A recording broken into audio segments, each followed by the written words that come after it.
So here's what I read, and I can't vouch for its accuracy, but it sounds right, that the average American kid spends about a half an hour a day just playing outside. Way, way more time is spent in front of some kind of an electronic screen. Too bad, because experts of all kinds say kids are missing out. Outdoor activities are touted as being good for health, fitness, emotional development, and not just nature education, but being outside can even help kids be better all-around learners. Kara Vanager reports on one local camp that is all about getting your hands dirty and your feet wet. There's a copperhead snake and Lauren was like right there from the Okay, everyone calm down. Calm down. Ah, the familiar sounds of camp. He's just a snake. He's going to go on with his business. At the Wildlife Rescue Center education camps, kids get the opportunity to explore the great outdoors with all of its surprising and sometimes alarming discoveries. It was really scary. Some of us got really freaked out by it. It was a snake. It was one of the most venomous snakes in Missouri. It was really cool. Guided by Rescue Center staff and volunteers, campers are encouraged to be curious and use all of their senses to safely experience the woods and creeks surrounding the facility. We spend a lot of time when we walk the trail looking for easy things like footprints, squirrel nests or burrows, and then it's really great to start looking for the little things like the worm castings and the ant hills and little things that are easy to find. Especially in summer camp, we go through different senses, so we start listening for animal sounds or thinking about what smells animals are using, so those other levels that you might not look at originally. And anything cool comes back to the room to find out more, so feathers and bones. And we found full deer skeletons and full raccoon skeletons out there, and sometimes parts of bunnies.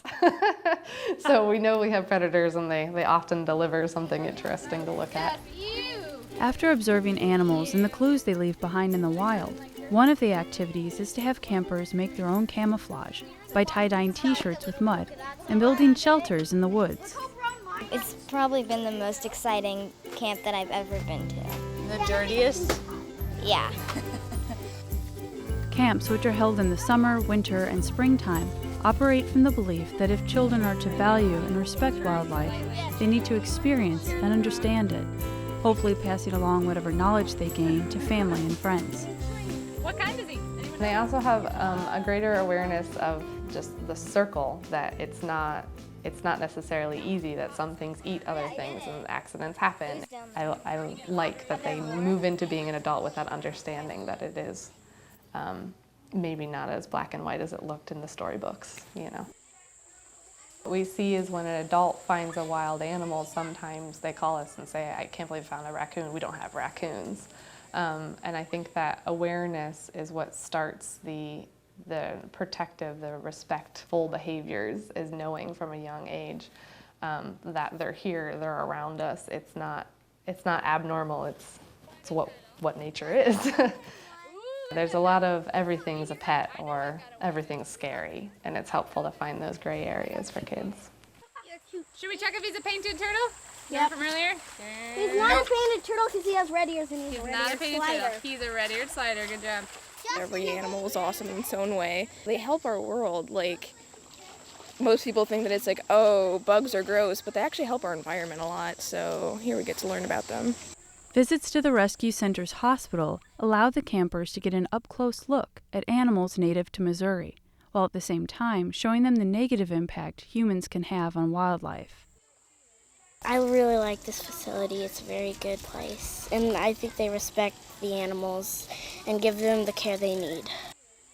Yesterday, we were talking about hearing senses as an animal, and we visited the small squirrels and the possum. They were so cute.